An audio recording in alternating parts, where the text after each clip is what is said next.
How can I find someone better? I thought you were gonna be with me a little longer. Unconditional love សេចក្តីស្រឡាញ់ដែលគ្មានលក្ខខណ្ឌពេលដែលខ្ញុំមានឧបសគ្គតែងតែនៅចិត្តជួយដល់កម្លាំងមួយឆ្នាំ6ខែដែលអ្នកឃ្លាតឆ្ងាយថ្ងៃចុងក្រោយមិនបានគៀកកាយបីផ្លាស់ប្ដូរមិនដូចពីមុនឡើយនៅពេលដែលគ្មានអ្នកទឹកដឹងតែខ្ញុំខ្សោយរស់រាល់ថ្ងៃដូចផ្កាអត់ទឹកពីបដិសេរីនៅតែរុំរើអ្នកចាស់ចេញចោលដោយខ្ញុំមិនបានត្រៀមចិត្តYeah yeah អ្នកយ៉ាងមិនហើយ Yeah yeah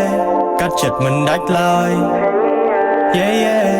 ជួបគ្នានៅជាតិក្រោយ